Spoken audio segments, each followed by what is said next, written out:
nuclear talks in New York. Nigeria advocates urgent action on fissile material treaty.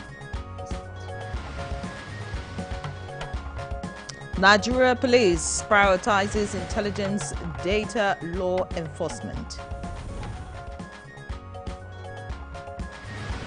INEC chairman assures a free, fair governorship election in Anambra.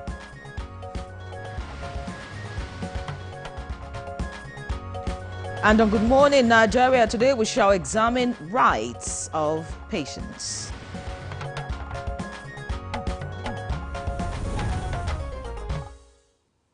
All right, and so the World Health Organization acknowledges patients do have fundamental rights, including access to quality health services without discrimination, the rights to information, confidentiality, and to make decisions about their own health. Well said.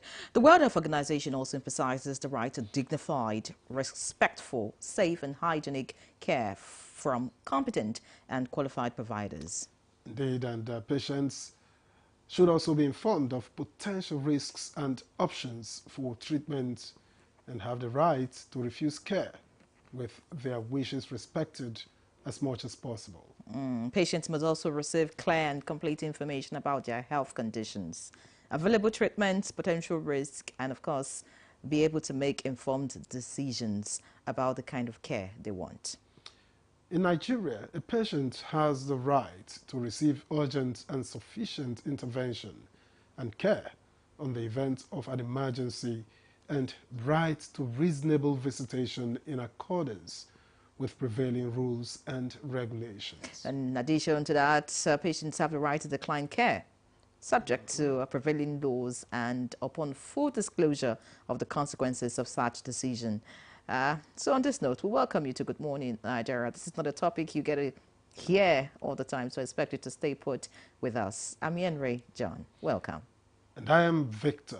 As well, thank you for joining us this Friday morning, and we are reaching you live on the network service of the NTA live in Abuja. Shortly, we will be joining Musa Abubakar for highlights of the morning news, and much later, the newspaper review. For now, it's Musa's take. Good morning, Musa. Good morning to the both of you. Here's the news. Nigeria has reaffirmed commitment to global nuclear disarmament and is advocating for immediate action to commence negotiations on Fissile Material Cutoff Treaty, FMCT. The Minister of Defense, Muhammad Abubakar Badaru, stated this at the first ministerial meeting of the FMCT, convened by Japan on the sidelines of the 80th United Nations General Assembly in New York, describing the treaty as both a legal necessity and a moral duty. The minister notes that closing the fissile material gap is the most realistic way of stopping an uncontrolled arms race, in addition to rebuilding trust, strengthen the Non-Proliferation Treaty. The 32 kidnapped victims have been rescued in the last 14 days by the Nigerian Armed Forces in ongoing operations across the country. The Director of Defense Media Operations, Major General Marcus Kanye, stated this at the Defense Headquarters, Abuja, during the bi-weekly update on military operations. During the period under review, 63 terrorists were arrested, 16 illegal refining sites recovered and deactivated, while 19 oil thieves apprehended, while several caches of arms were recovered and criminal camps destroyed.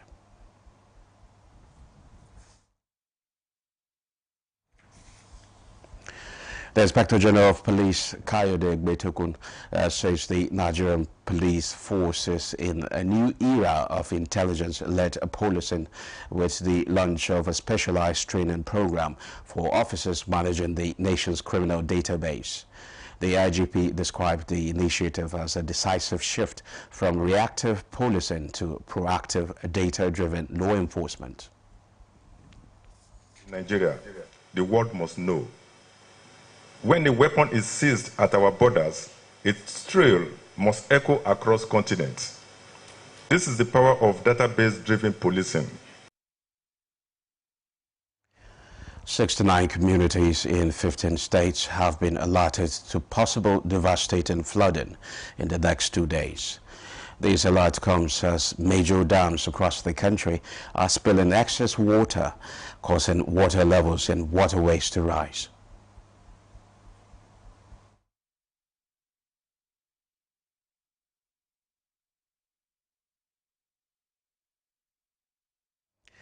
INEC held a strategic meeting in preparation for the forthcoming Anambra State governorship election, the area council election in the Federal Capital Territory, and the conduct of party primaries for the Ekiti and Osun State governorship elections. The meeting, presided over by the INEC chairman, Professor Mahmood Yakubu, also approved the 2025 promotion of 471 deserving junior staff of the Commission on the recommendation of the Appointment, Promotion and Disciplinary Committee in line with the staff conditions of service. INEC Chairman Professor Mahmood Yakubu at the meeting assures the people of Anambra State of a transparent exercise. And those are the news highlights for now. Good morning, Nigeria continues after the break. The Renewed Hope Initiative RHI presents the RHI Green Nigeria Challenge. Go green today for a greener tomorrow. This national competition is in 3 categories. The household category is a tree planting competition amongst 11 frontline states in northern Nigeria. Each participating household in Adamawa, Borno, Bauchi, Gombe, Jigawa, Kano, Katsina, Kebbi, Sokoto, Yobe and Zamfara states will plant a minimum of 1 tree to qualify, with a video evidence of before and after the tree planting exercise. 20 million naira will be awarded to the best household. Submission deadline is 20th December 2026. Community category will see local governments, local communities, schools and NGOs reclaim and transform degraded or abandoned areas such as dump sites, landfills, parks and their likes into green, vibrant gardens, parks and eco-friendly spaces. 50 million naira would be awarded to the overall best community group. Deadline for submission is 15th July 2026. States category will have all states of the Federation and the Federal Capital Territory, excluding Enugu State, have a chance to address the growing threats to environmental sustainability and cleanliness. States will be judged based on the number of trees planted on major roads and inner streets and how clean they are. 100 million naira will be awarded to the best performing state. Already, Enugu State has 100 million naira for being RHI's model green state due to its greenery and cleanliness. Video evidence must be submitted by participating states on or before 20th December 2026. All entries must be directed to RHI Office, State House, Abuja, or email rhi.greenchallenge@statehouse.gov.ng. RHI Green Nigeria Challenge.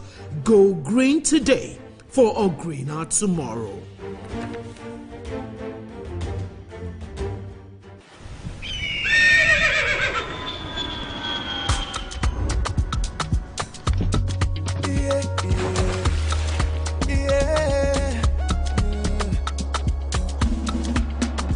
From the Atlantic across the savannah to the Sahara, we rise and land of the free, we know they tire. We dream great, our spirit is undying. Resilient, rooted like palm tree, we sway in colors, with Tandakidima, we make solutions, we ignite passion, yeah. Ethnicity is unique, we have more than just a nation. We are Nigeria, standing in unity, we know they carry life. We are Nigeria, together live the dream of a land with great destiny. We are Nigeria. I am the real Nigerian. Brought to you by the National Orientation Agency, NOA.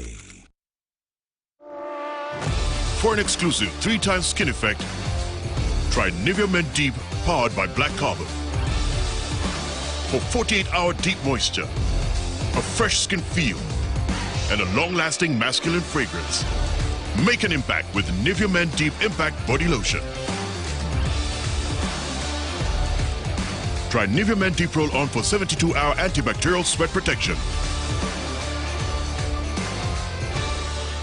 Confidence is important in life's little moments. Strong teeth can help, even if they get her into trouble sometimes.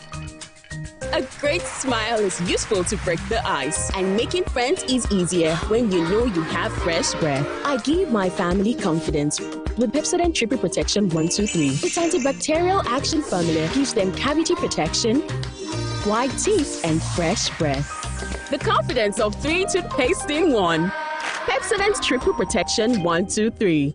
Have you been aspiring to be a student of the prestigious Ahmadu Bello University Zaria to no avail? Worry no more, as you can gain entry through NTA Television College Jos, an affiliate of the renowned Ahmadu Bello University Zaria, where eligible candidates with a JAMB admissible scores of not less than 180 and 100 scores, and with 5 credits O-level in social sciences, including English and mathematics, can turn their passion in broadcasting to profession by applying for a BSc in Mass Communication and MBTE approved innovation diploma courses in film and television production, broadcast journalism, and television engineering, respectively. The college, as a training hub with a pedigree of professionalism in the media space, also offers specialized courses in other related fields. For more information, visit our website at www.ntatvc.edu.ng or contact 08033 834-343 and 08069-809-897. Announcer Management.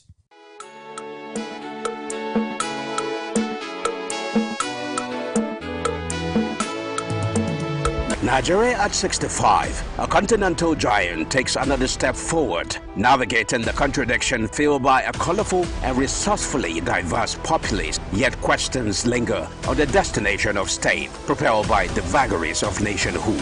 What is your contribution to this journey? Join the NTA and an eclectic mix of everything Nigerian, from the academic deans to the street kings, who will lend their voices on the platform that has always been a part of the journey. The NTA on October 1st, 2025.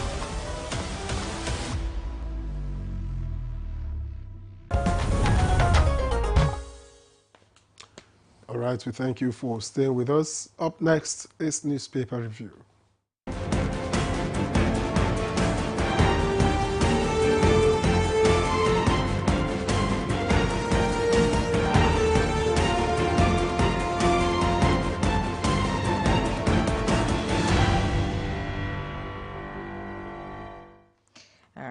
Chukwudi Okoli Ogbaja is right here with us this morning. Good to see you, Chukwudi. How are you, Nyere? I almost didn't hear your voice because I was reading 200% price surge pushes egg chicken off Nigerian's menu. On I think saying only now will be presenter when they read headlines. Yeah, I mean, who maker? We could switch roles today. If How you guys? Good morning. Good morning. Good to see you guys. We have a number of papers this morning. Perhaps we'll begin with the Vanguard. And the lead story here reads, Why Apathy Dogs Voter Registration in Southeast, South. And it has quite a number of riders. Both zones record 50,681 physical registrations, less than Osun's 83,284. Southwest, Northwest lead. North-South record mixed fortunes. North leads in pre-registration, South tops in physical registration. Waiting for last minutes, mistrust. Responsible for apathy are Afenifere, well, and several others. And the details are there on the front page of the Vanguard. And just above the nameplate, Mossop, others reject Tinubu's oil resumption in Ogoni. That's on page 12. And Tinubu promotes 52,000 paramilitary officers in 2 years, says Interior Minister. And you get details on page 8. DMO offers 200 billion naira FGM bonds for subscription. You get that on page 19. Nigeria attracts $19.92 billion investment signals in Q2 2025. Another one on page 19. And just at the bottom of the front page of the Vanguard, blackout averted as electricity workers shelf strike after FG's intervention is on page 9. ADC to members quit other parties now. Page 8, personality, not party, will shape 2027 polls. That's accredited to Professor Ahmad on page 28. And 2026 World Cup qualifiers, more worries for Shell as Onyedika suffers injury. You get details on page 37. And to the leadership, just above the nameplate, arms deal, Dasuki opposes DSS's request to represent exhibits in trial. It's on page 7. In 2027, Ganduje, Jibrin, Bichi closed ranks to win CAN for Tinubu. It's on page 28. Below the nameplate, 200% price surge pushes egg, chicken off Nigerians' menu. Fear of protein deficiency heightens. Ministry, farmers, consumers trade blame. You get details on page 4. I think Henry will take the rest of them. All right, let's see the Daily Trust. The Daily Trust leads with a head defection, Kwankwaso in talks with Nentawe. And away from that, Olubadan, Tinubu, Atiku, orders for Ladoja's coronation today. Looks like that's the much we can take from Daily Trust. Let's see what the blueprint is offering. The blueprint leads with DHQ police, 643 criminals arrested, dozens killed, 41 kidnapped victims rescued. The Riders FCT command impounds 126 vehicles, recovers 6 rifles, 9-month-old baby mother, 5 others rescued in Kwara. Abducted 10-year-old boy killed after 100,000 naira ransom in Niger. All of that on pages 6 and 10. Above the lead story, we have here, FIRS offers scholarship employment to deceased staff children. That's on page 22. And above the masthead, NIMET predicts heavy rainfall, strong winds in Yobe, Katsina, Kebbi, others. Ganduje Barao rally Kano stakeholders for Tinubu, vow to unseat NNPP in 2027. And below the picture story, which is on UNGA 80 and representatives of Nigeria right there, we have conflicting signals threatening Cross River Plateau PDP state congresses, September 27 sacrosanct, according to ICAM. And finally, in the green strip, FinTech warns of disruptions as CBN's POS geo-tagging deadline nears. All right, before I call in Chukudi, this is a good one here. It says, no tuition fee for Nigerians in all federal technical colleges. And that's coming from the federal government. And details can be found on page 10. All right, Chukudi. Thank you, Yere. Abducted 10-year-old killed after 100,000 naira ransom. Heart of stone, that's what you call, you know, whatever the psychological makeup of the abductors, you know, were or are. It's unfortunate. I think it's drugs that can make a man commit such heinous crime. Everybody is important, but killing a child rankles somewhere. It's unfortunate, really unfortunate.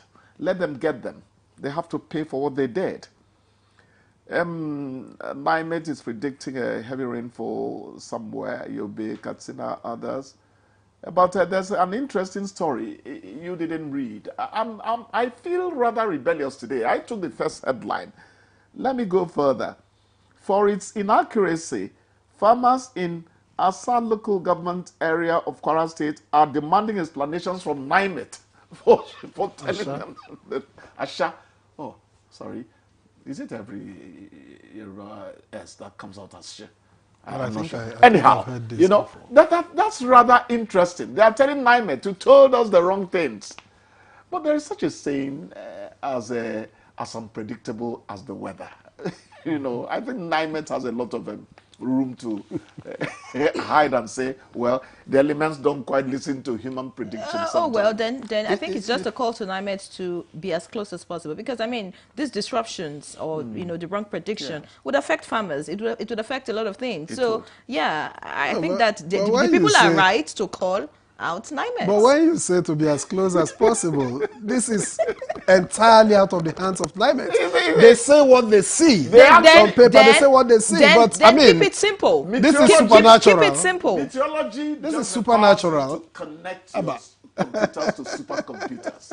It's covered almost worldwide. This is supernatural. You can't help it. Take what concerns your part of the continent. It's quite interesting. You've not heard that man proposes and God the farmers are really disposes. angry. I just had to slip it in there, you know. Okay, why apathy dogs voter registration in Southeast, South-South? What interests me is INEC should make exercise less cumbersome. Do what you can to reduce excuses from people who should register. Do your part and leave the others. We're not going to listen to anyone who says in 2027 that they're part of the region, blah, blah, blah, when you did not go out to register. You know, do what you should do. There are civic responsibilities you owe the state, you owe the fatherland. Yeah. Who was it? Which American president? Don't think what America can do for you, but what you can do for America. I think it was one of the Kennedys, JFK, I think. You know, so love of country. The basic problem in this country is that too many of us do not believe in country. You have to believe in country. It's a great possession for your mind to think country. It's pride to feel you are part of something. And there is no excuse concerning it. I read on social media, hey, wait till Nigeria happens to you. What are the things that make Nigeria to happen to people like that? Find out from that person talking. He or she is contributing in such a way that Nigeria happens to people maybe as they perceive it in ways that... And that's why the NOA has a different campaign about Nigerians that have a positive story to tell. Yes. And they have also captioned it, Nigeria has happened to me. Yes. So in the stories that we get to see, positive things. They are taking it the other way. Yes, exactly. They call it two can play at that game. Exactly. That's it. Dora Akunyili, God rest her soul, said, this Niger, it's negative things that come out of your Niger. There's nothing like Niger attitude. Nigerians can be good people wherever they are. Niger now. We're not sworn to criminality or deviancy. So NOA, I've stopped talking about them. I was talking about them when I was sitting over there. NOA has a great job to do.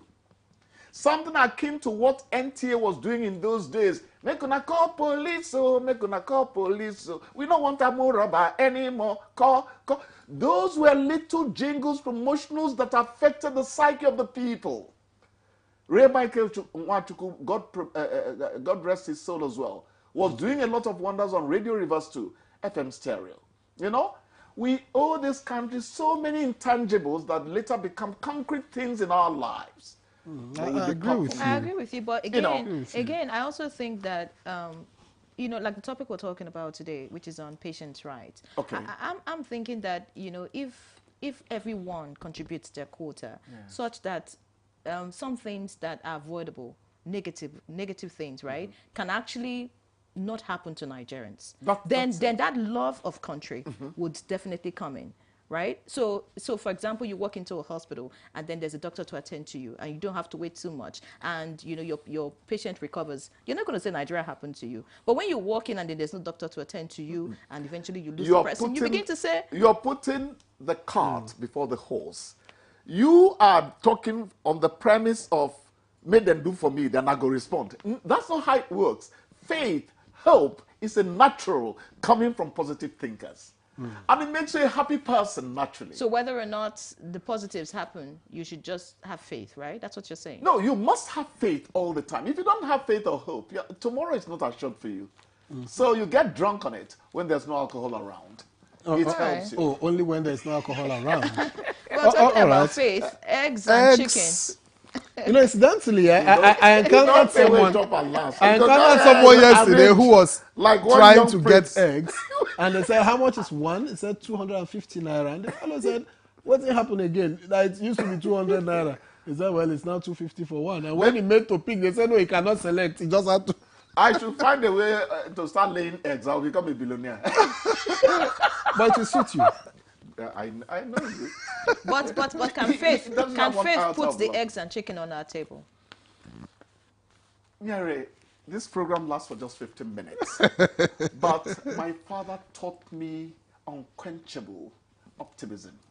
If you learn to think positively, great things happen to your mind. The things that overwhelm people, they are nothing to you. Please, let's not go there. Where is Claire? Talking about faith, philosophy. She would have helped us. Yeah, talking about faith, you know, the DHQ and the police are saying that 643 criminals have been arrested, dozens killed, 41 kidnapped victims rescued. So, of course, Nigerians should have faith that the security agencies are doing their best to ensure that we have, you know, a secure Nigeria. You know, so many other details right here. A 9-month-old baby, mother, 5 others rescued in Kwara. I mean, just a whole lot that the security operators are doing. That's essentially messaging. They are telling you, no, they're not winning the war. True. Strategic communication requires you to say certain things from time to time. Otherwise, some people will say you're doing your job. That's what you're supposed to do. But given the despondency that seems to be so much, just as you said, in the people, among the people, it matters that you make these headlines from time to time. They're not winning the war. Exactly. And I omitted a number of stories here, really. Delta woman accused of stealing child set ablaze on page 4. How Delta we helped set somebody ablaze? That's not how we are. Delta woman. You better check the headline properly. Delta Where woman is my Delta? accused of stealing child set ablaze. That's unfortunate. That's unfortunate. And how we helped Nigeria Jungle raise justice. daily oil production to 1.85 million barrels, says the army. No, there are a lot of things have been happening in Nigeria, you know, that puts us in a kind of upswing concerning leaving the doldrums, you know, that's talking about the economy. A lot of things are happening. It's just that those things have not come to translate into more money in Victor's pocket. I think that's the next stage we'll get to. That's why we said that the next negotiation over minimum wage has to be a lot more meaningful. But things are really happening. We are moving gradually. What was it? Foreign exchange? Not foreign exchange. Even foreign exchange, yes. Somebody's saying it's going to hit 1,300 by December. But I'm talking about what do you call the account? The $43,000 billion we now have in our foreign reserves. Foreign reserves. Come on, take it off my lips, please. Since it wouldn't come. Well, so things are happening. Yes, things are happening. They have not quite translated into more money for the people. This notation fee for Nigerians in all federal technical colleges. I read it and I was excited. Actually, I noted it somewhere here.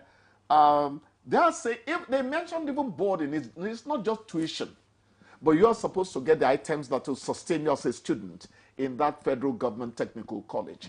It is the right way to go. True. Nobody, no department of life is inferior to another. My broadcasting ranks as much as nuclear physics ranks. But given the trend in the world, technical education has become something we must pay attention to. So you don't get set to be doing so much when you do things like this. It's a good encouragement coming from government to people. And then I just think that no Nigerian has an excuse to be out of school. I mean, you can get a skill now. It's almost free. So yeah, if you cannot afford university or polytechnic, I don't know whether the optimism my father injected in me gets to that level, because the deluge, the number of people that will ask in may not be accommodated by. But let's say that it's a step in the right direction. All right, Chukudi, we'll have to let you go, and I'll get drunk on hope that when you start laying eggs try it. When you learn to be hopeful and you love your neighbor as yourself, you wake up, you don't know what makes you happy. You can't explain it. That's why I'm hopeful. Wish the world well, and it shall be well with you. That's why I'm hopeful that when you start laying eggs, we will all have money in our pockets. Have a fantastic weekend. Bless you. God bless you guys. See you on Give Monday. you a wonderful day.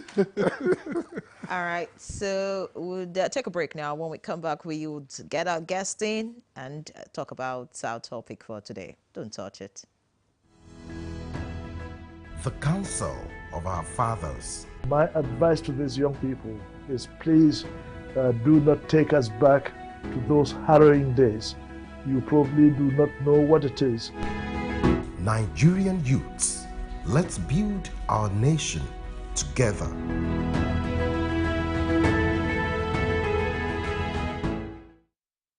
Sharp wits, fierce competition, and answers that will shock you. Sweet baby goes, sweet baby goes. We know they're better! Because like those three brothers were sick. Name something that can be soft. People see how we press the buzzer. Oh, Lenny Baba. Quiet teeth. Adeoluwa, name something that can be soft. Botox. Name something that can be soft. Nothing. What do you mean by that thing? Sausage of a man. Yes. You like a bad thing. I'm very innocent. Rebecca, name something that can be soft. Breast. Hey! The women on this show, they are different species.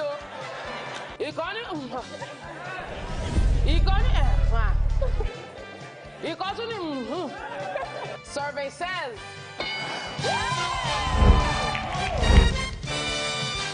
Are you ready? Join us on Reshaping Democracy, a groundbreaking program on the network service of the NTA, where citizens get the chance to ask ministers, heads of ministerial departments, agencies, and other top government officials questions on their performance and delivery of mandates. With no sector of limits, conversations build around bridging communication gaps for feedback and effect as our guests engage with the people they serve. How does ND foster partnerships with organizations, government agencies, NGOs, among others?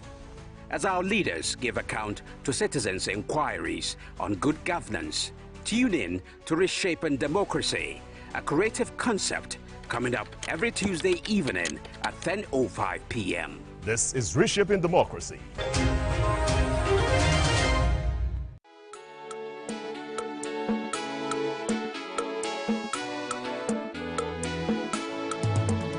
Nigeria at 65, a continental giant takes another step forward, navigating the contradiction filled by a colorful and resourcefully diverse populace. Yet questions linger on the destination of state, propelled by the vagaries of nationhood. What is your contribution to this journey? Join the NTA and an eclectic mix of everything Nigerian, from the academic deans to the street kings, who will lend their voices on the platform that has always been a part of the journey.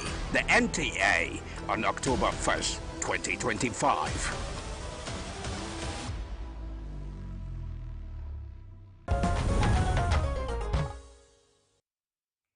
All right, you're watching Good Morning Nigeria on the network service of the NTA. And just before we bring in our guests for our conversation on rights of patients, let's take this background report put together by Ibrahim Belogunda. Patients have rights that are expected to be respected and protected by healthcare providers and caregivers in hospitals. These rights include right to dignity and respect, regardless of race, religion, gender, or other personal characteristics. Right to information about diagnosis, treatment, available potential risks, and side effects, cost of care, and the healthcare team involved. Right to refuse care medical treatment, even if it has serious consequences, provided the patient is fully informed of the risk of his or her decision. Others are right to consent by providing informed consent for any procedure, treatment, or participation in medical research. Right to privacy and confidentiality about personal health information. Right to safety and security in a clean, safe, and secure environment, free from abuse, neglect, or unnecessary restraints.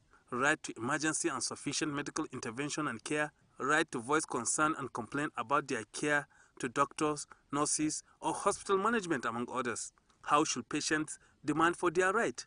How should healthcare providers ensure that the rights of patients are protected? And what are the steps to be taken if rights are not honored?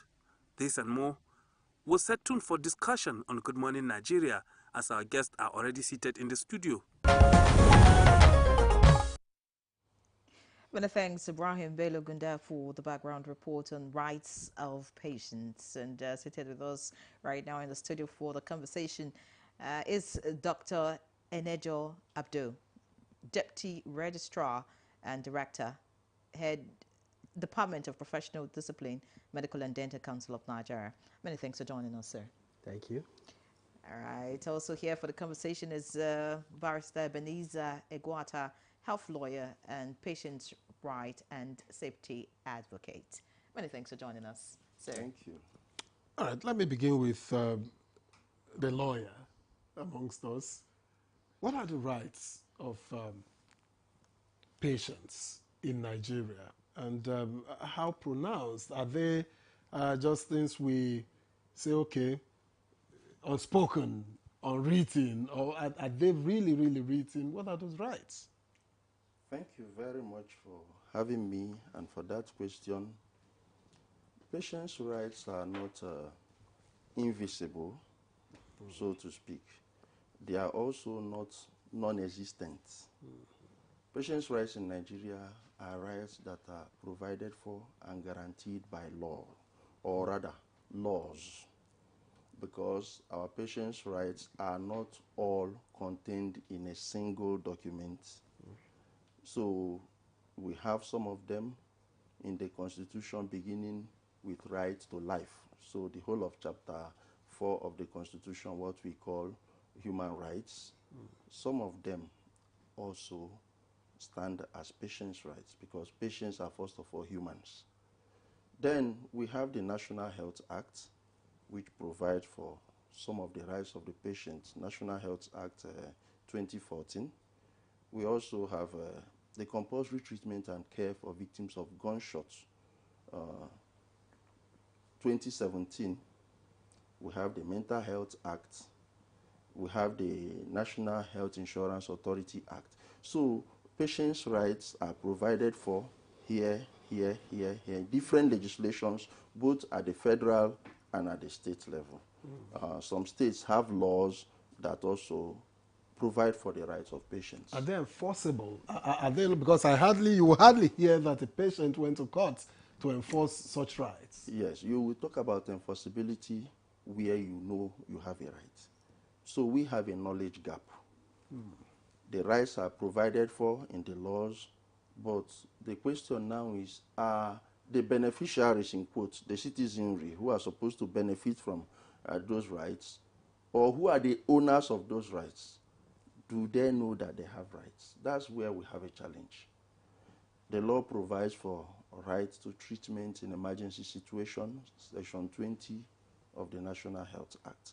And there are also consequences, legal consequences for violation of that rights.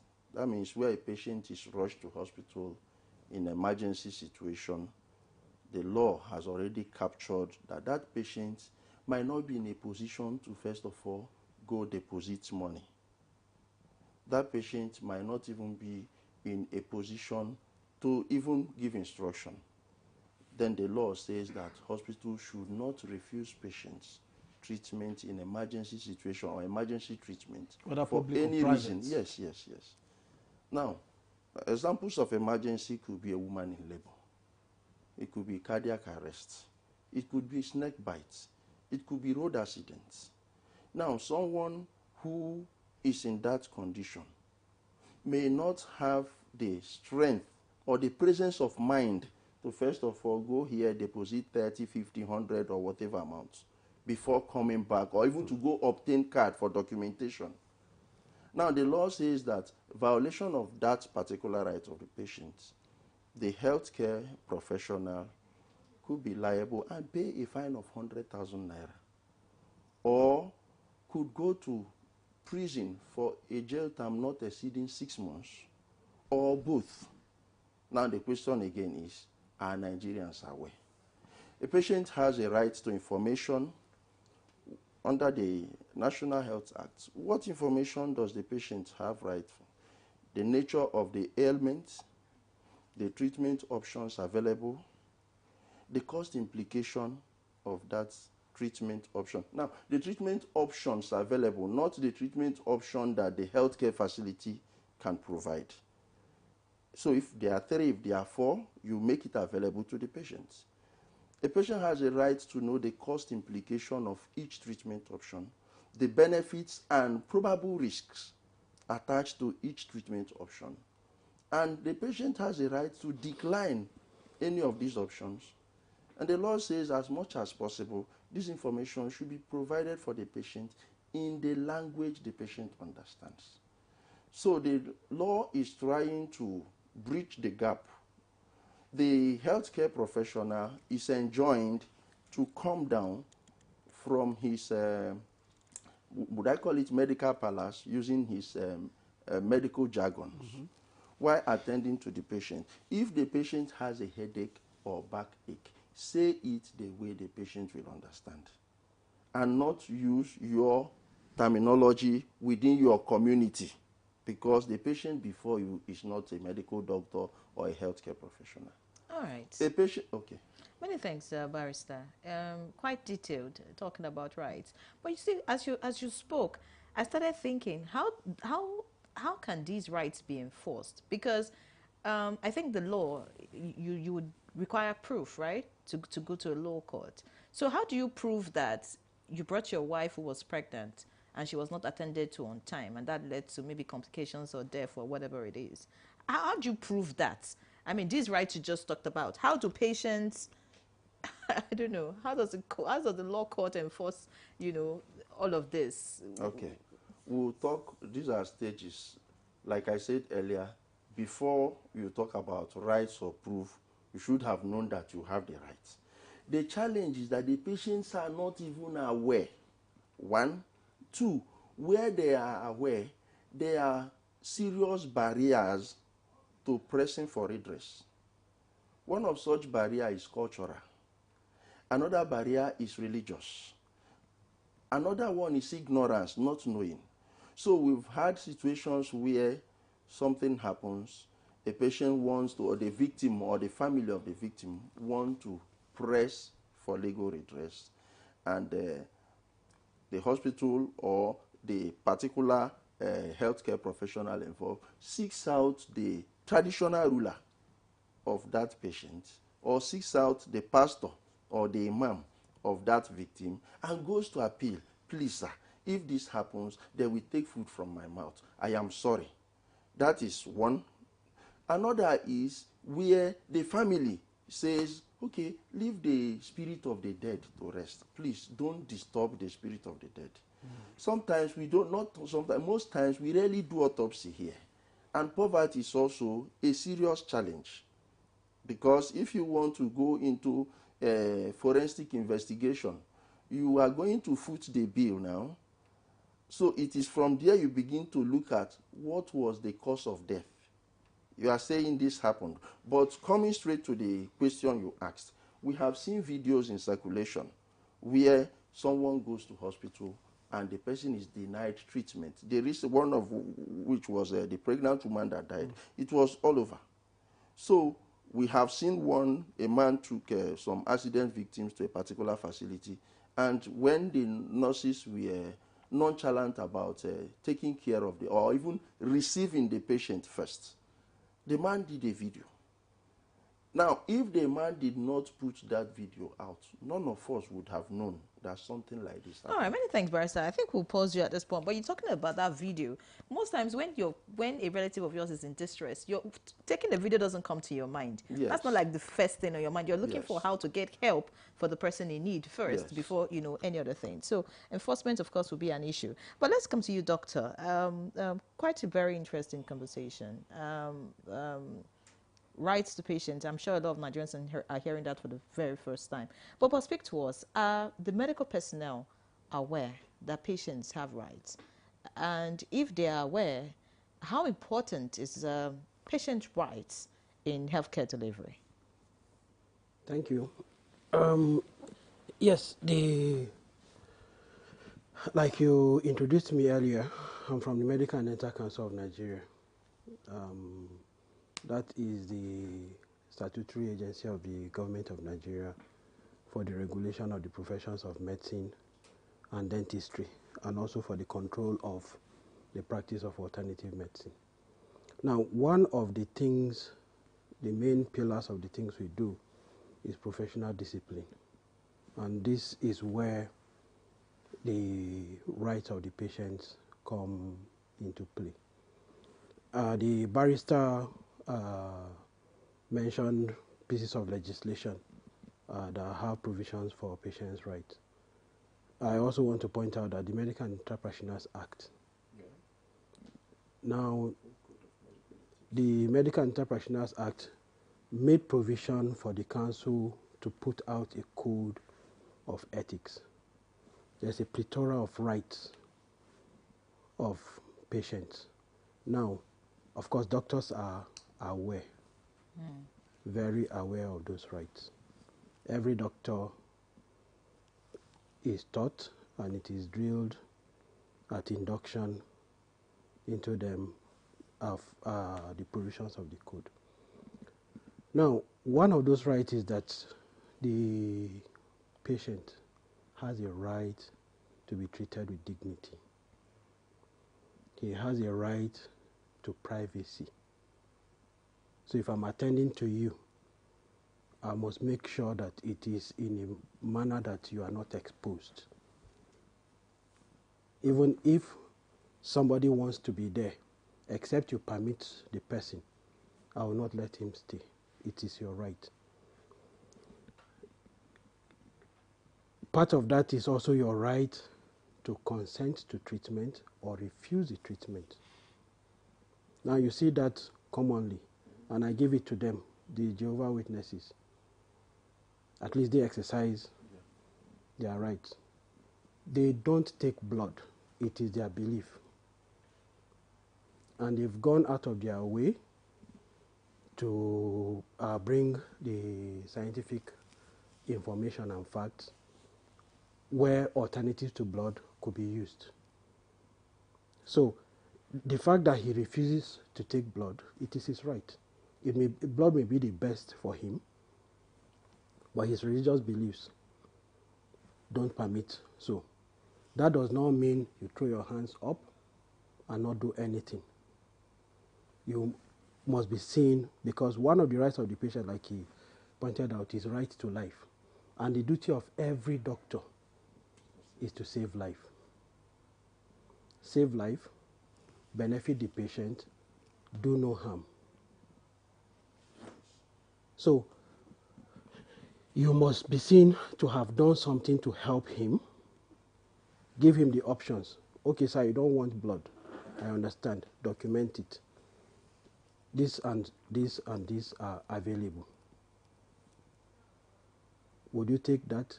He will. Typically, they will even recommend it to you in case you don't know. That's the Jehovah's Witnesses. Now, one other right is the right to confidentiality. In fact, doctors swear an oath to maintain secrets that come to their attention while attending to a patient, even after the patient has died. So, except the person permits you in writing to divulge his medical information, or you are under compulsion by authority of the state, either the court or a statutory authority, you are not permitted to disclose his information without his consent. The rights are several. For example, talking about a person in emergency. In fact, in the code, it's not just in an emergency. You are not to insist on payment before you render service. Your payment is only due after you have rendered the service. Of course, my colleagues will kick against that. But what if he refuses to pay? And remember, I said the purpose of every doctor is to save life.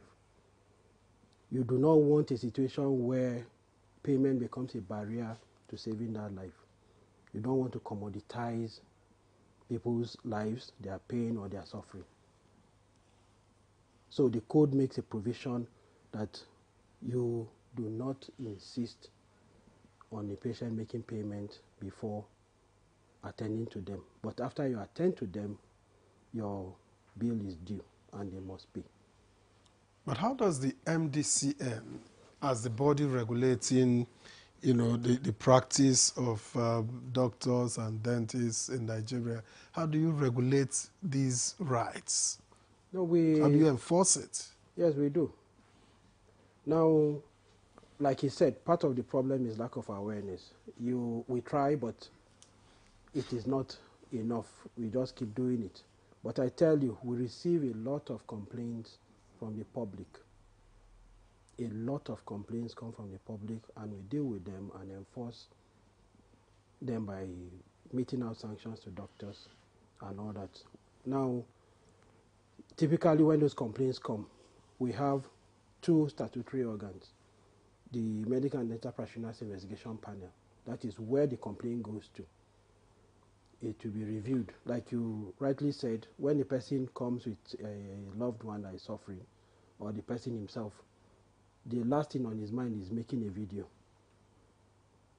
All they need to do is complain. Give us a valid complaint. What makes it valid? That you do the complaint in the form of an oath, that is as an affidavit,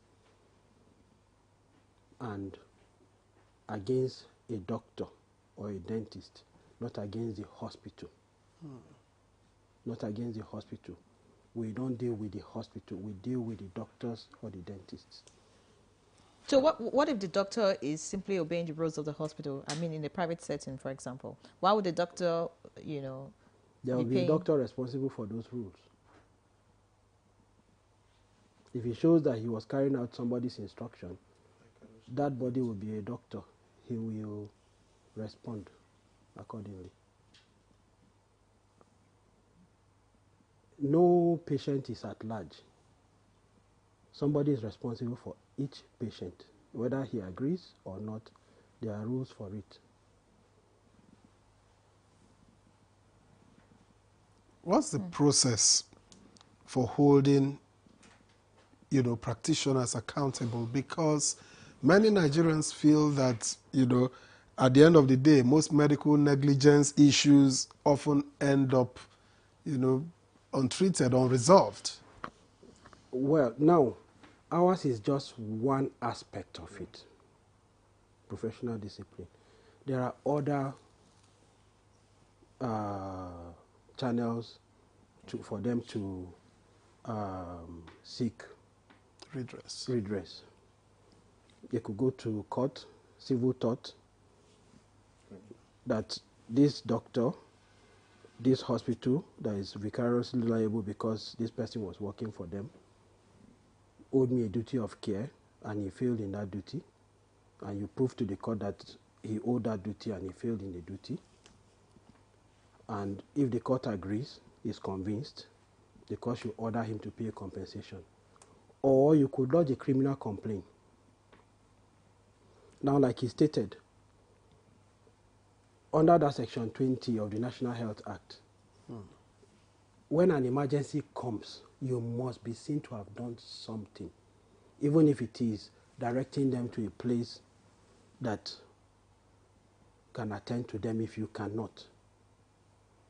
That's the provision of the law. Failing to do that, it's an offense. Then, under the criminal code, or the penal code as the case may be, and in different states, you have, like Lagos State, they have the criminal law of Lagos State. Kaduna State, they have the penal law of Kaduna State. There is a provision for criminal negligence. Now, that says that a doctor or a dentist who is vested with the authority, that authority is by virtue of his registration as a medical practitioner. By the way, the practice of medicine is a very dangerous endeavor. It's very dangerous, it's very technical, very highly technical. That is why the training is so intense. And for people who are not part of that profession, it is so technical that it may even appear to be opaque because it's difficult to understand. So you need the authority of the state for the state to be convinced that you are fit and capable of doing it safely. So you are vested with that authority and you fail to carry it out in a manner that is diligent and careful. That you did it in a manner that is careless, wantonly reckless, such that it caused death, injury, or loss of limb. If the court is convinced that that's what happened, you'll be guilty of criminal negligence and you'll be committed to correctional service.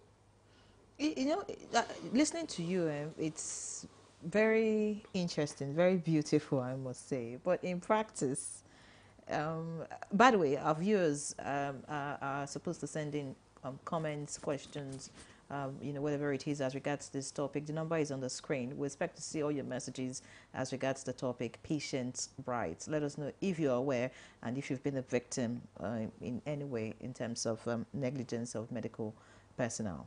Doctor, I'd like to stay with you. You have talked about what's obtainable on paper. In practice, in practice, you're laughing. It's obtainable in practice. The problem is you have not seen it as much as you want it to be on the background of what happens. Even this criminal negligence, it's been done in Lagos State. Lagos State High Court has convicted a doctor for criminal negligence, not for some other conduct. I'm not talking of the other one who ultimately got acquitted for violating an underage person. Child, yeah, that's, in quote, a human being who happened to be a doctor. Now, I'm talking of a doctor who was convicted by virtue of his practice for criminal negligence. You know, speak to us about why you say doctors are aware of these rights.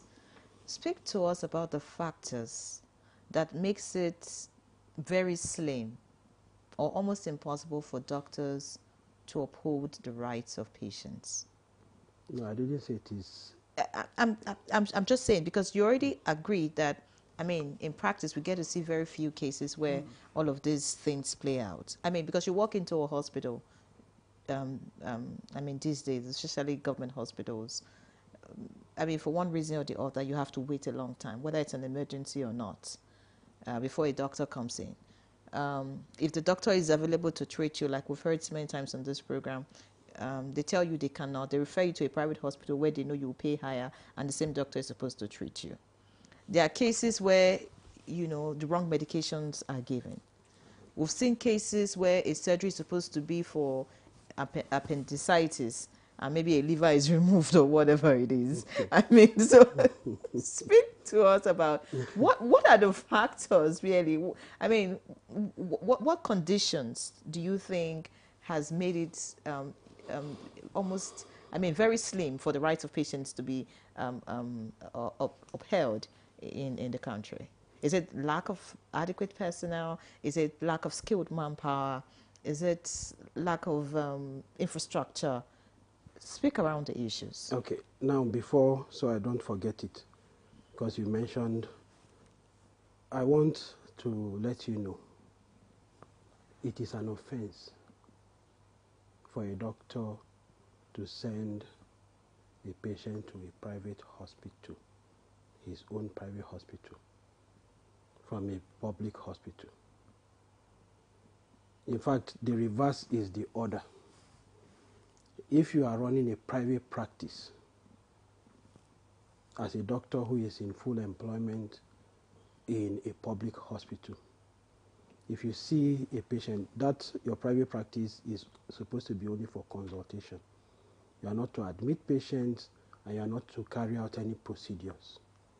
If you see a patient who needs admission or he needs a procedure, whether treatment or investigation, you are to send him back to the hospital, public hospital, where you work, not just anyone.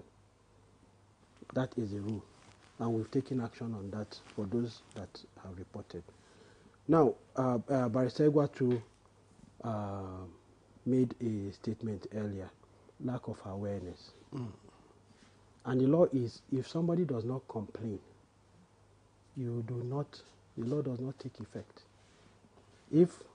What if I don't just like you and I decide to enforce the law on you? The law needs somebody to complain of somebody violating their rights. That complaint is investigated, evidence established before the person is prosecuted. How do you establish evidence? A lot of ways, several. When the person complains, for us, all he needs to do is lay a valid complaint. One, I or my relation or friend, somebody related to me, was attended to by Dr. A, B, C, and D, and so and so and so, and I am not happy with the outcome.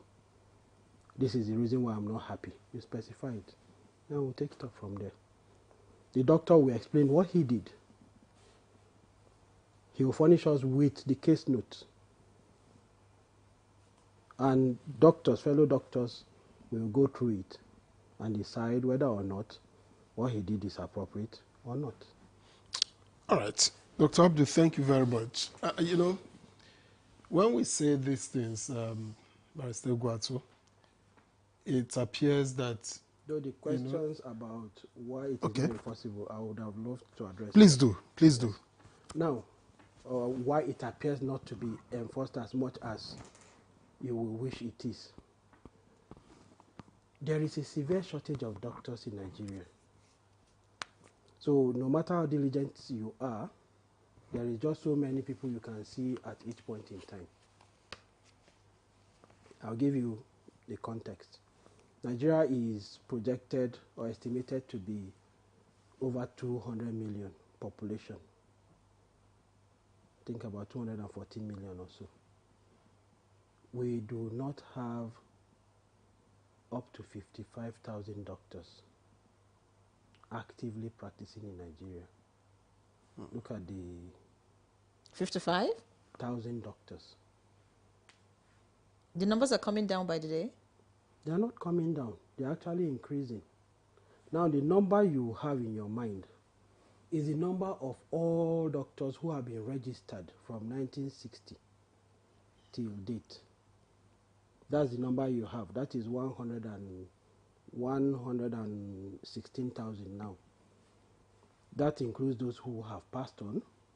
It includes those who came, who have jackpot, who are expatriates, who came to practice and have gone back to their countries. It includes those who are retired. It includes those who are registered doctors but have gone into other endeavors of life. They are not practicing anymore. It includes those who have emigrated. I'm talking of the ones who are actively present as of today. All right. So you put that on the background of a population of 214 million. There's so much you can do. All right. Let me get back to Barrister Guatu. I was going to say, look, in cases of medical negligence, litigation is long and expensive for the common man.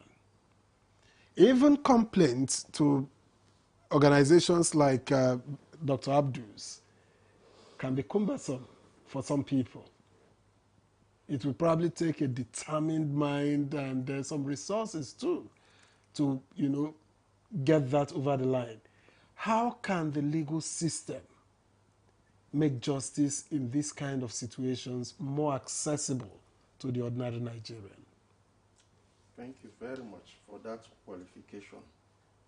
More accessible. That presupposes that justice is already being assessed. Now, there are different channels of complaints. One is administrative, because litigation is just, like he said, professional discipline is just one, litigation is one. So I want to take justice here to mean assuaging or pacifying the victim or the victim's family. So there are different channels of complaints. One is, first, administrative, engaging directly with the hospital that has issue. Now, note that where there is a case of death, which could be either murder or manslaughter resulting from negligence, depending on the circumstance, is criminal in nature. So administrative redress has no business there. But where it is civil, I have mediated between a patient and a facility. The patient called and said, Benisa, we need to sue this hospital, A, B, C, D. His mom was undergoing dialysis. When I heard the case, I said, guy, we will still be in the process of filing your process in court. Your mother will die. Instead, let us explore ADR. Fortunately, I had a number of the CMD. I put a call across to him. I said, sir, there's a complaint against your hospital before me. Can you give us appointment and hear the patient, the complainant out? We went, I gave it to him. He listened to us. And the first statement, I say this any time I have opportunity, the first statement that came out of that man's mouth was, we are sorry. And you do not know how magical that statement was. All the tension in the room disappeared. But he went beyond, we are sorry. And he said, where is Mama? The guy said, Mama says she's no longer interested in receiving treatment here. She has lost confidence. Say, no, go bring her. Going forward, we will treat her at no cost. And that was dialysis. Which is not cheap. That is justice. For me, it was a win-win situation. Because we need also to redefine our concept of justice. You didn't need to spend money chasing justice. You get it. That's one. Two is now criminal or litigation. We have talked administrative redress. He has spoken about professional redress. So let me dwell a little on legal redress, which has two legs. One is the civil aspect, the other is the criminal aspect.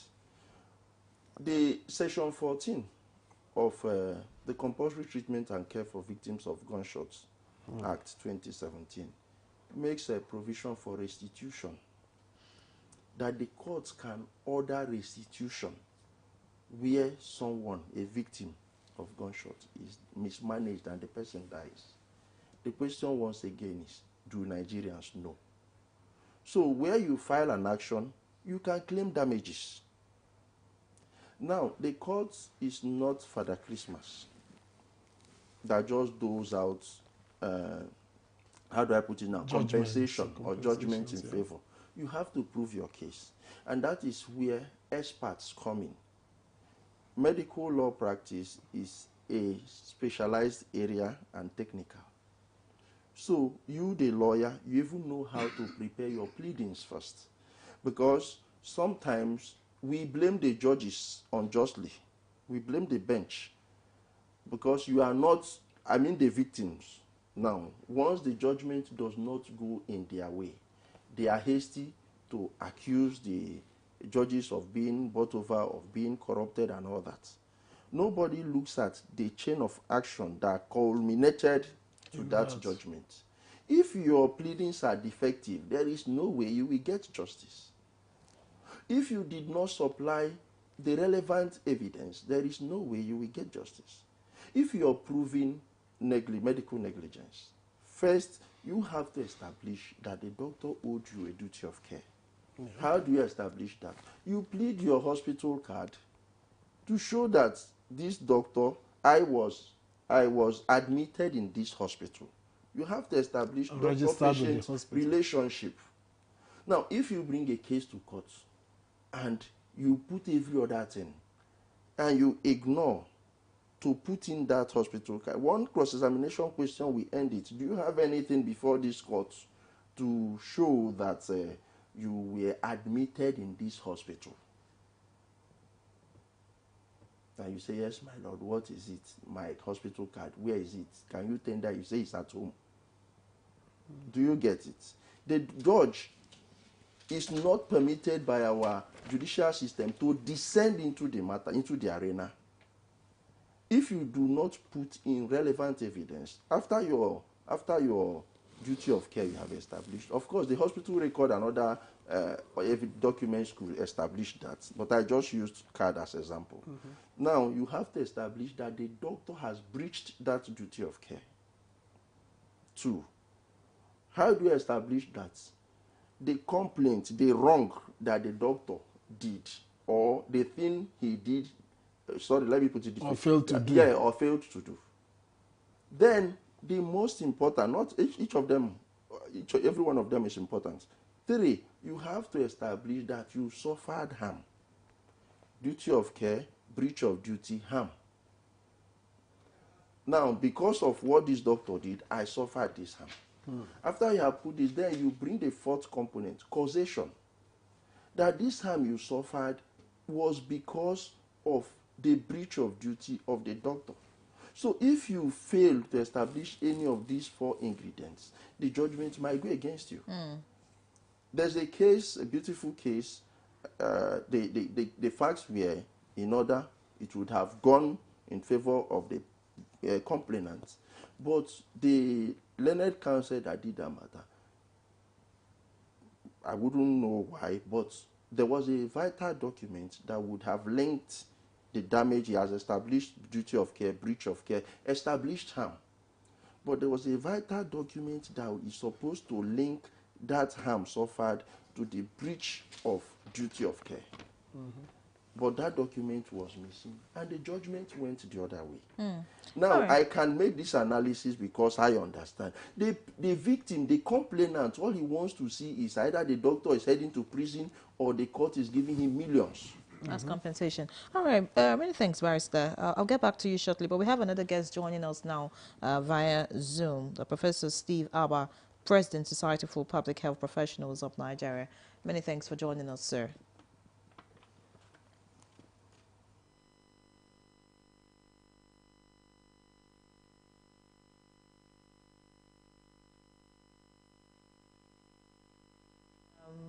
I'd like to remain with you, first, is there a special court that deals with medical cases? Because, I mean, with so many issues that the courts are dealing with, these days, because justice delayed is becoming justice denied. And justice rushed is also exactly. justice crushed. Justice rushed, justice crushed. Beautiful. Now, are there specific courts to deal with these cases? Because, I mean, if you add this to the list of what the courts are doing, I'm just imagining what year, a verdict to be given on a matter that is brought this year. That's one. Then 2, lawyers like you that are focused on medical cases, how are they very much? Because if you do not have access to someone, because I mean, look at the details you just spelled out. Any other lawyer would not be able to give all of this to get the right verdict in court, right? Because if you are not schooled in medical practice, then you won't be able to get. So tell us, in Nigeria, do we have a lot of doctors who are focused on medical practice? Lawyers. Okay, the legal profession is broad in terms of practice. So people do different areas. Some people might, I just decided this is the area I want to specialize. And one is that I'm not the only medical lawyer.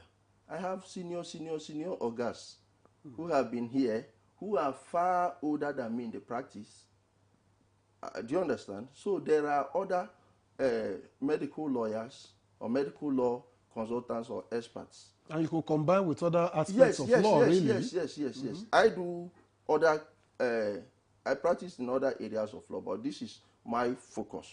So I'm doing this. If you bring a contract case for me now, I will do it. If you bring a dissolution matter, I will do it. If you bring land matter, I will do it. But this is where I said I want to focus and establish, and also maybe fill in the gap by way of what we do extra sensitization and awareness campaign. That's the only way we can help out. Beyond, I also do advocacy. I train too. I was just talking to him about some training outside. Now, that is my own personal way of contributing to making this area of practice flourish. So if we begin to sensitize patients, I have today is on the 16th, on the 18th and 19th of this month. That was Thursday and Friday last week. I held a webinar for lawyers. And the topic was understanding patients' rights and legal remedies in Nigeria. I was the facilitator. Why? To build capacity of more lawyers in this area. I'm not the only lawyer. What about courts? The courts that hear these cases. Okay. Can you... Yeah, I was asking if we have specific... Okay. For now, we do not have specialized courts that hear medical law cases. I would give a few reasons. One is, like I said earlier, we do not have, at the moment, a document called Patients' Rights Act or law. Our Patients' Rights, I have mentioned just few. There are more documents that contain So I want to use this platform or opportunity to call on the National Assembly to look at enacting Patients' Rights Acts that will detail these documents. Beyond that, you give us Patients' Rights Enforcement Procedure, because the courts will work with the documents. We have fundamental human rights in Chapter 4 of the Constitution. We have fundamental human rights enforcement procedure. Now, if a case comes under fundamental human rights, the court gives it accelerated attention and hearing following the fundamental human rights enforcement procedure. What we have now are patients' rights litigation between either the criminal jurisprudence, that's the criminal aspects, or they are pigeonholed into the law of thoughts when you come under the civil aspect. So if we have Patients' Rights Act or Patients' Rights Law, okay, some months ago, a legislator in one of the states brought a bill. I saw the video, a bill to make a law against hospital detention of patients. Now, when I saw it, I commended it, but I said, sir, you could have gone further. What the bill you need, because if you make a law on detention of patients, which is also one of the rights of patients, that hospitals should not detain them to extract their bill. There are civil ways of recovering your fee. Healthcare services or hospitals are not charity organizations. When you receive healthcare service, we are talking patients' rights. There's also patients' obligation, one of which is to pay your bills. So I suggested to them, instead of making this law, today you are doing on detention, tomorrow you go and do on obtaining consent, next tomorrow you bring it. You are duplicating this thing. Why don't you consolidate all the patients' rights and make patients' rights law of ABC states? Maybe from there, the federal legislatures will borrow a leaf. So that is the gap. The court needs a legislative instrument to work with. So if we have Patients' Rights Act first, then have Patients' Rights Enforcement Procedure, Patients' Rights Act Enforcement Procedure, then we are good to go. It's at that point that the courts will come in, the judges will need to be trained around that, then we make progress. We have the Child Rights Act. We have the Child Rights Act Enforcement Procedure. I've mentioned the fundamental human rights, but we are having that legislative lacuna in terms of patients' rights. All right. Now we have a lot of messages that have come in from Nigerians, which will be we would like to read. But later, I'll be interested in you telling me if you have pushed advocacy with the National Assembly, whether through members or at whatever level, whether they can come up with, because if it doesn't come to them naturally, people like you could say, have you considered this? They are happy too when they have laws, landmark legislations that scale through. They are happy. So, but let's take the messages from Dr. Usman. Honestly speaking, in most public health institutions, patients are treated without due regard. Many times, if the patient doesn't know anyone, they find it difficult to see a doctor. All right, and this one reads, good morning, I'm Venatius from Omok in River State. Is there any penalty against a doctor who carelessly left items in the body of a patient after delivery and eventually the patient dies? Okay, I'm sure Dr. Abdu will be ready to respond. And good morning, my name is Anya Glory. I'm writing from Abia. I gave birth to twins, a girl and a boy, in Abia State, Nigeria. But I have a financial challenge. They are still keeping us in the hospital for a month now because we can't pay. All right, and from Ohiaba Joseph, I experienced a scenario at FMC where my brother that had a ghastly accident which led to his leg being amputated was bleeding after the surgery for 2 weeks. All the calls to the doctor to come and see what is going on proved abortive as he refused picking the calls. The only thing nurses could say was that they are waiting for the doctor for a whole 2 weeks. After 2 weeks, another doctor came and said he has to do fresh surgery, that bacteria has entered, requesting another blood and many other things. And finally from me, Jack Abba from Makurdi, some make lab results a condition before treating a patient close to the grave. It's not acceptable. All right. Perhaps I should respond to some of these, then we take from here and raise. I see two that I think this last one and the previous one I had called you to. Well, of course, there are sanctions. Leaving items in quote, that's negligence. That's negligence, and there are provisions for dealing with negligence. Sometimes, how do you find out items have been left? Because, I mean, when an item is left, the person passes on. Like he said, we don't do autopsy. The person is buried, and that's it. No, the person complaining, how did he find out? He will state it typically. It's just issues. For example, I'll give an example. I know of someone who was cutting wool that was left in her body. So the cotton wool eventually came out of her body after a while, right? But for, I mean, medical equipment, if a scissors is left, how do you? Now, when typically what happens, he had a procedure at hospital A by Dr. B, who may have forgotten something. He probably asked the patient to come back. Normally you give a patient appointment to come back for review. Either the patient came back, the review did not pick it up, or the patient did not come back and went to another hospital. Typically it is at that other hospital that they will find that something was left there. So when they lodge a complaint, our investigation is such that all the places, all the doctors who attended to that patient will be required to state the role they played, and the evidence will come out. And it will be established who did what, and the appropriate blames will be apportioned and sanctions meted out appropriately. All right, let's read some more questions. This one says, quite revealing by the barrister in the House this morning, enforcement of the rights includes keeping posters of these rights in strategic places in healthcare centers. Some workers in healthcare centers take advantage of patients' ignorance to maltreat them, while others are ignorant of patients' rights. That's Dr. Daniel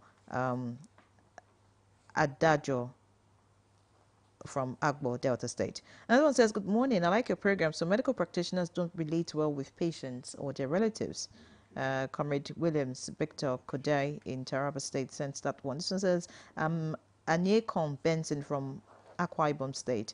My question is, what happens after the patient under emergency is treated and you discover that he or she has no money?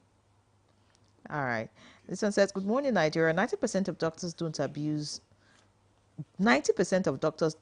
the rights of patients. The people that abuse the rights of patients in most cases are nurses and other supporting staff. I'm sure this person is a doctor. Okay. Let me just react to a few of the questions that came in. The person that is talking about what happens to the patients or the hospital where they have treated a patient and they discover that the patient doesn't have money. Patients. Okay, for the detaining of patients, the court has actually given judgments against hospitals that detained patients. That's again where I say, do people know? If they know, 3 challenges: people don't know they have rights. 2, where they know, they don't know where to complain. And 3, they don't know how to complain. Lack of awareness. When you talk awareness, you talk, yes, where you to complain. Then even in laying your complaint, how do you complain? Those are part of the challenges. Well, if they don't detain, how do they get their monies? Beautiful. If it is emergency, Section 11 of the National Health Act makes provision for what we call the Basic Healthcare Provision Fund. Now, that fund, 5% of that money is supposed to be designated for attending to emergency cases. Like hospitals you've treated, that hospital that have treated, is supposed to make a requisition to say we have treated patient ABC. This is how much. Now, let me shock you. On the 16th of this month, I was at a session I was discussing with him earlier, and this issue came up. It was confirmed that that fund is being disbursed. The challenge is that corruption has crept in, where people now bring up fictitious claims. Of course, they will verify before they pay. Now, they brought in a requisition with phone number of someone claiming to have been treated. Then a call is put across to that person, that number. They say, hey, you are confirmed to us that you are Mr. ABC. He says, yes, I am. Okay, you received treatment. What happened to you? Tell us about the treatment you received at so and so facility on so and so date. The person goes, no, it's a wrong number. I'm not the person. So your name, your phone number is. You see the challenge. So I will give it to the government at this point. That fund is being disbursed. In fact, let me shock you further. And I challenged them at that meeting. I said, why is this not in the public domain? That emergency, at least within FCT, that if you have emergency case and you are rushed to the hospital under that condition, the first 48 hours of your being received, of your being admitted in that hospital, is paid for from that emergency fund, from the Basic Healthcare Provision Fund. Now, the question again is the public aware? So, detaining a patient, the law has already made provision, because Section 20 says you shouldn't reject or deny treatment in emergency situation for any reason.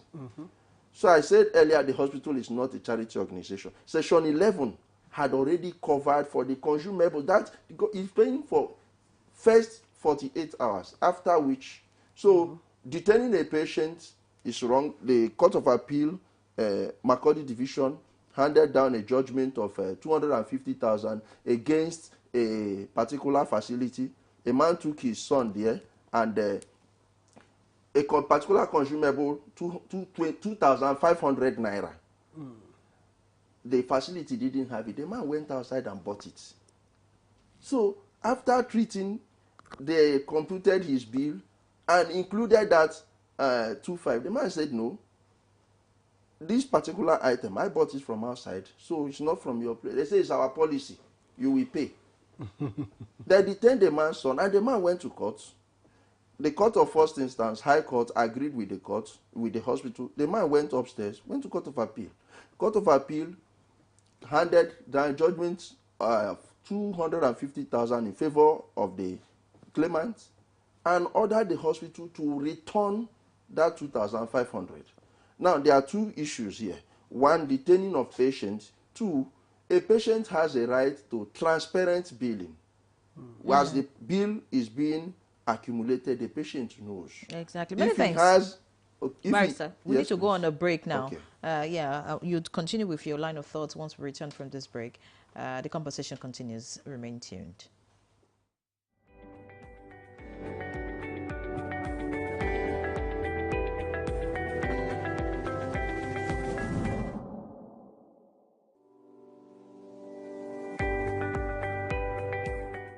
Well, creativity is so broad. I would say whatever it is that you're creative about, it takes a lot of practice before you become very good. So if it's something you intend to pursue, it's something you have to keep doing. You have to keep practicing. It's not going to be an overnight success, which a lot of people look for. But if it's something you're determined about, but the drawback rather, is that you need what is called staying power. While you're developing your creativity, you need to earn a living. So I know that's where the conflict usually comes in, especially with the hardship in the country and all that. But I think a lot of encouragement from the private sector to create incubator hubs. We've had some of those in tech. We need those across various sectors as well. Incubator hubs where these ideas can come in, be developed, be encouraged, be funded, and then we can expand it from there. Content creation, while it may sometimes get a bad rap, I think it's actually very important because we have to see ourselves. We have to see ourselves living our lives. We have to show and share our stories. I think that's very important. Now, the job after that is to be able to digitize those stories into something that can provide data and insights, that can ensure that we can be able to support whole-scale industry in these spaces, to ensure that the amount of money that each content creator is getting exceeds what is currently happening for many content creators. The same content creator who lives in Nigeria will be earning less than a content creator who's living in the US or the UK or Japan. And we've got to also bridge that gap because most of that is being driven by the ability of the consumers to pay for those goods and also the pricing that many of these platforms have. So I think this is not the job for the content creators and the young people. This is a job for people like myself in the ecosystem who can help support the right pricing, to advocate for the right policies, to support economic development for consumers who want to consume that information and that content. And even beyond content creation, we're seeing that many people are stepping in behind the camera. They are producers, editorial, they are graphic designers, they are in technology, but maybe not in front of the camera. And what we want to say is also, we need those people too. We need those stakeholders involved. And the job of many policymakers, DFIs, is to ensure that the strategic investments get there, the collaboration gets there, and we're deliberate in how we're saying we want to support innovation in our continent. There's an age group where your brain function is at its maximum, and that's the age group we call the youth, isn't it? So we need the youth, the younger generation who have the energy, the imagination to be equipped with the proper education, the proper tools, the proper encouragement, and then take what innovation they bring out and turn it into mainstream developmental ideas. So you find a lot of things that are invented by people in school or straight out of school. We need our patent laws to work so that they can earn a living from their imagination. Once the imagination is just for a one-year festival or an event, then it's not worth it. Somebody creates something, we need to get our patent laws to work, we need to enforce them, and then the private sector can use those patents to develop things and encourage more people to be more creative. Back in the days, yes, you had to be an engineer, a lawyer, a doctor.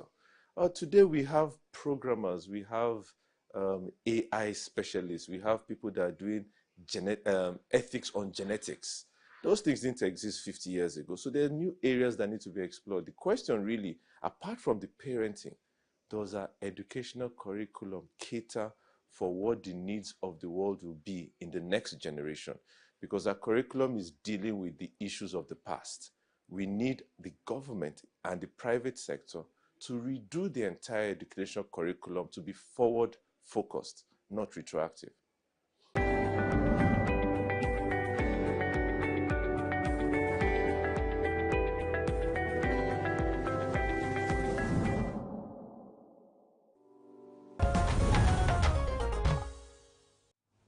All right, thank you very much for staying with us. This is Good Morning Nigeria. If you've just joined us, and we're on the network service of the NTA. We've been discussing patients' rights, very interesting conversation. And the feedback also tells us that a lot of people are getting interested. I have more. Dr. Barrister Gwatu was responding to some of the questions, but I have more so that you can take them all on board. And this one reads, in some cases of accident, healthcare providers demand police reports as permission before attending to the victim. That's delay in treatment in brackets. This may result in further complications or death. Can it be a violation of the patient's rights?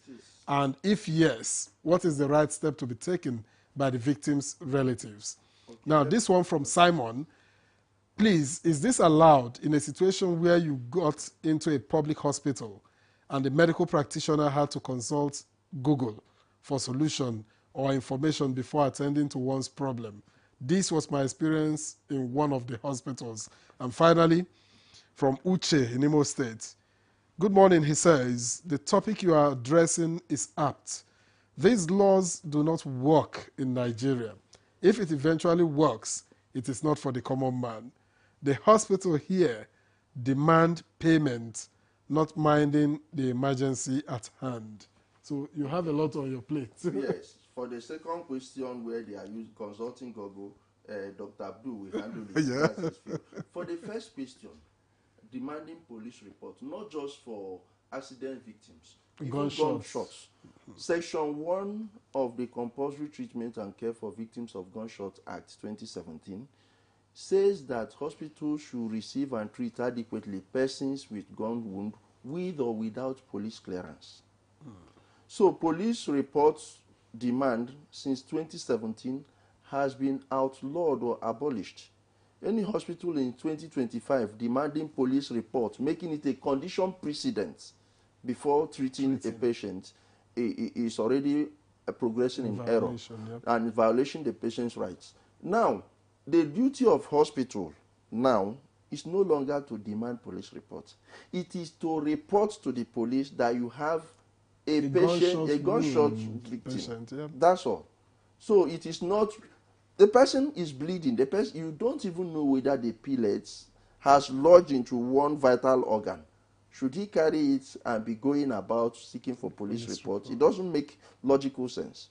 So that one is a clear violation, whether an accident victim or a gunshot victim. Now, Section 2.2 of that same act says that such persons should be treated with or without initial deposit of fund. I'm talking about victims of gunshots. That's the provision of the act. They should be treated with or without initial deposit of fund. And before the break, we discussed the Section 11 of the National Health Act, the Basic Healthcare Provision Fund. The hospitals have a way, a system put in place by the government of recouping their money. It's just that they should be honest about it. And what do you say to the one who thinks that the law is not for the common man? No, the law is for everybody. Thank God you are now, my people will say, whenever a man wakes up, it's his morning. Now, you have woken up, sir. I commend you. I applaud you. You have joined the League of Enlightened Patients. So, where we have advocacy, this is a form of advocacy, sensitization and awareness. So, you now know your rights. When next you go, and you know what to do. You know the appropriate channel to complain. You even know how to lay your complaint. That's what's important. And let me shock you. No doctor wants to hear from a patient that he is going to Medical and Dental Council to make reports again. I will tell you that free of charge. Why? No doctor wants to hear that I'm reporting you to the Medical and Dental Council. Now, let me tell you, the council has 3 punishments to hand out to the doctor, 1 out of the 3. No punishments. Okay, sanctions. The doctor has, the council has 1 out of 3 sanctions to hand out. Depending on the findings, they can caution you, and you'll be very, very lucky. 2, they can suspend you for 6 months. Now imagine the dent that they suspended you for 6 months. They can strike your name off the register, and you will cease to practice medicine in Nigeria. So you see the enormous gravity. But how can patients prove? Because we have cases where we have doctors who are not even qualified practicing. That's quack, and they have committees. They have committees. That's a different thing altogether. Well, it can take all on board, including this one talking about using Google. Now, so when you suspend a doctor, how do we ensure the doctor doesn't practice within that 6 months? We have a procedure for that. and it involves the police, including the IGP. Oh, okay. Yeah. Once is a doctor's name erased from the register, for a doctor is a death sentence. Yes. It means that you have ceased to be a doctor legally, and if you practice, you are a criminal. And if that happens to you in Nigeria, rest assured that you can practice medicine in at least 50 other countries, including the US, UK, and Canada. This list of your doctors, is there a way Nigerians can access it? Just in case, so that we can begin to call out doctors who are practicing and their names. Is it not published? No, we publish. It's published, so Yeah. it's... We invite NTA anytime we are doing a No, is procedure. it online or something that somebody can just go and verify? We always invite NTA when we are carrying out those procedures. And the NTA covers it, they show it. And we publish them. Now, a good doctor is a doctor who knows his limits. We encourage doctors, know your limit. What you don't know, check. If you can't find it, refer to the person who knows. I was going to ask, how did he know it was Google he was checking? It could be something else. We have what we call doctor's handbook, house officers' handbooks. These are books that a doctor could quickly check references and things like that. They are encouraged. The doctor is not expected to be a moving encyclopedia. So him thinking that that is an offense, it is not an offense. What becomes an offense is he is, instead of attending to his patient, he's surfing the internet and doing something else. If you can show that that's what he is doing, then that becomes a problem. But that he is trying to verify or check something is not a problem. We insist, if you get to your limit and you don't identify that you have reached your limit and done something about it, either check or refer to the next level or to another hospital. And what are those your limits? Your expertise, your experience, the facilities available to you. So you may be an expert, you may be experienced, but you don't have the facilities. Refer to where they have the facilities. You may not be an expert in that branch of medicine. Refer to the expert. You may be an expert, but there are experts who have more experience available in that area. Refer to them. The idea is patient safety is paramount. The patient safety is paramount. And like I said earlier, everything a doctor does should be to benefit the patient and not cause harm. Now, there are questions about detention and all that. For us, we'll approach it differently. Admitting a patient in hospital is a risk. Yes. So you admit when the benefit outweighs the risk. So if staying in the hospital is no longer necessary and you hold on to the patient and continue exposing the patient to a risk, you'll be guilty of malpractice. And the code will apply. So for us, it's not, he's owing you money, fine. Is it indicated that the patient needs admission? Or somebody comes, doctor, admit me. The hospital is not a hotel. It is a hospital. Admissions are only prescribed when it is absolutely necessary. You admit a person who does not need the admission, you are depriving another person who needs the admission on that bed. What about those who collect money to give doctors report because of one need of the patient or the other? Is that also criminal? That's straightforward malpractice. You don't need to go for his malpractice. But do doctors have rights in all of this? I know we are dwelling on patients' rights. And why I say this is sometimes when I go to the hospital, I make it a point of duty, especially if a doctor is friendly, to say, how are you? Because I know they don't get this most of the time. And most times the doctor looks at me like, you know, some they respond, they are happy to hear it because they are the ones who ask, what can I do for you and all of that. So you say, how are you? they feel good about it. I have been, the last time I went to the hospital, the doctor was attending to me. The doctor, you know, somehow didn't enter my prescription in their system. I just noticed that something was off. I went, I came back. I was feeling stressed within myself. Why are you making me go up and down? But while I was at the pharmacy, this same doctor came for her medications. She was ill, just like me. Yeah, she was ill and walking just like me. She was ill. Now, the point is this. If a doctor, one of the part of the doctor's oath, you will take care of your well-being first. So you will be able to provide care of high standard. So if a doctor is ill and is still attending to patients, that may be deemed malpractice. Deemed malpractice, but isn't she being compelled to work by circumstances? So if somebody is compelling her, she should exhibit that. All right, because you may be exposing the patient to your illness. True. Let's take some more messages. You know, we don't encourage heroes.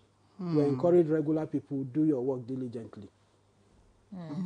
All right, some messages that have come in now. This one says, does the patient have the right to know what kind of medication is administered to him or her during treatment? Yes. If affirmed, why should some private doctors mix drugs from the consulting room to administer in the ward? Or sometimes they remove the name or script the name and formula of the drugs off its label. This is coming from Judge Benedict Nibi from Port Harcourt. Another one says, do patients generally have the right to request and receive items removed from their bodies, such as organs or surgical specimens? Though this is often handled on a case-by-case basis with specific procedures to follow. Thank you for your service. God bless Nigeria. This is Nandam Wuyep from Jos. Please, how can one complain or report of a doctor or a hospital to seek redress for poor treatment? Any phone number to call? That's coming from Kingsley in Jos. This one says, my name is Chukwemeka from Enugu. How should sexual harassment of a patient by a health worker be addressed? Okay. When it says health worker, it's general, not just doctors. It includes the gateman who works in the hospital.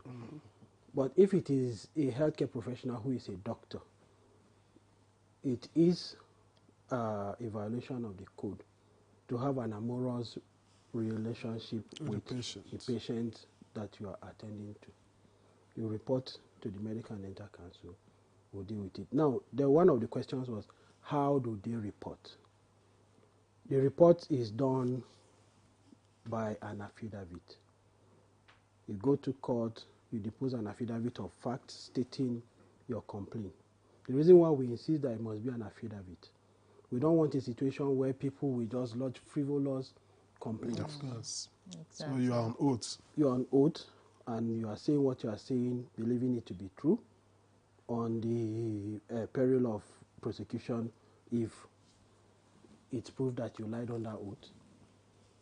You send that, and we also do not want people to just tarnish a doctor's reputation frivolously, because the biggest asset a doctor has is his reputation. And once you destroy it, it cannot be retrieved. So we don't want that to happen.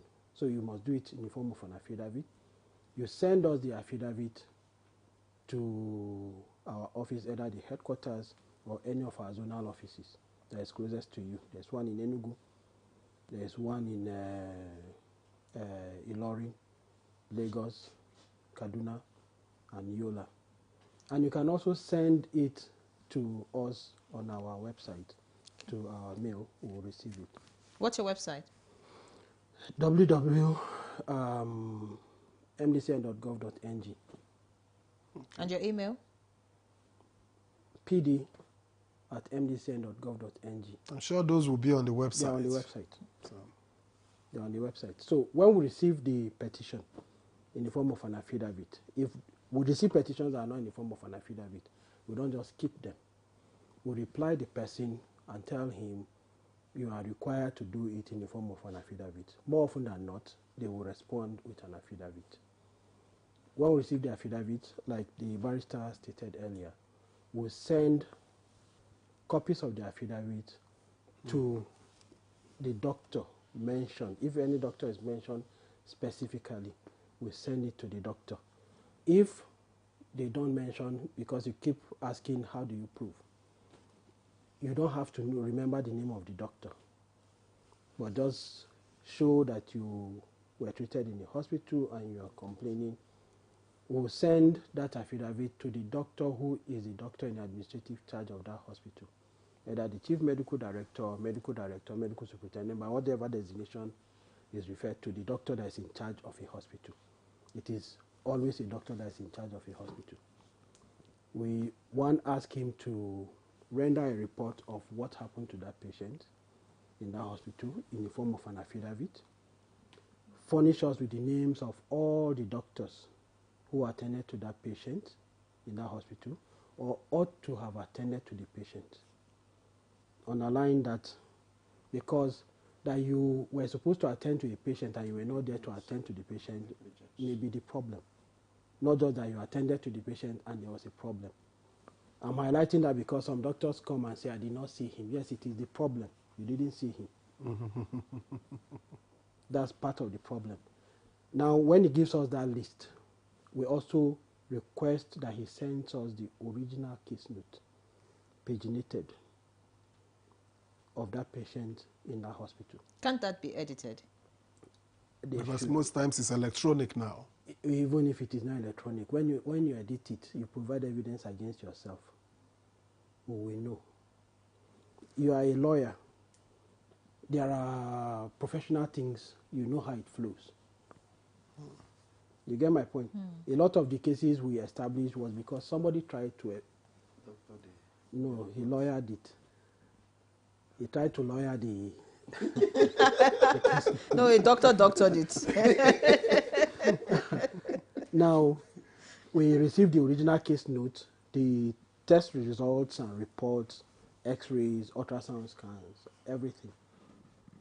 Copies of the complaint affidavit, that's the complainant's affidavit, together with the affidavit of the doctor in charge, where the doctor's name is mentioned, will be sent to him. And is requested to state the role he played or did not play in that matter. To address your question of what if he's a quack, we also request each of them to send us a copy of their certificate of full registration as medical practitioner, their annual practicing license. So sometimes we now find out that somebody who is not a doctor is being referred to as a doctor. Typically optometrists. It is then that the optometrist will say, well, actually, I am an optometry doctor. You are not a doctor.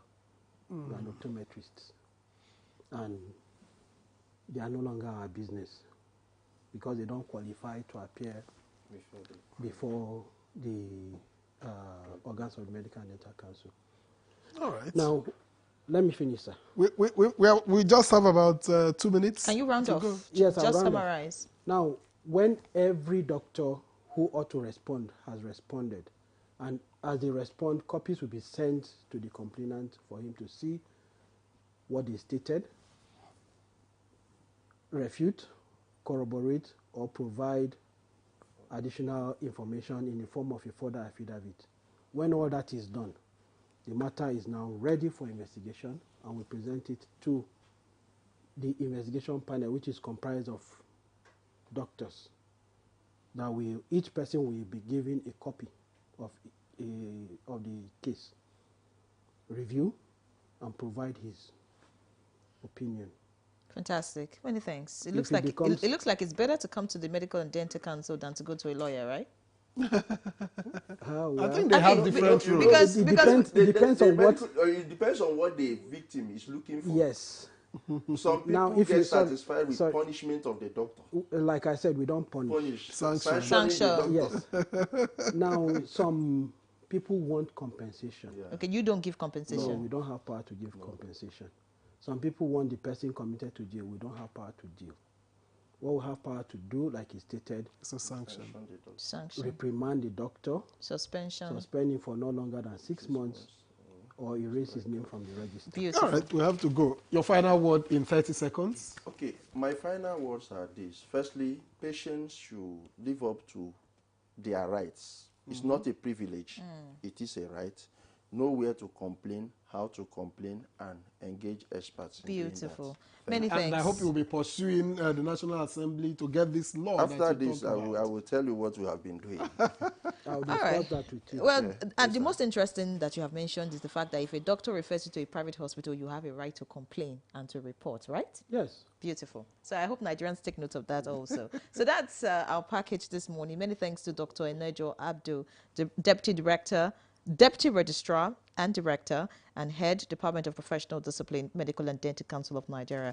It was indeed a pleasure to have you. Many thanks for sharing your insight with us. Nigerians are more enlightened now, and we hope to have you some other time so you can, share some of these insights with us. Of course, Barrister Ebenezer Egwuatu, health lawyer and patients' rights and safety advocate. Thank you so much.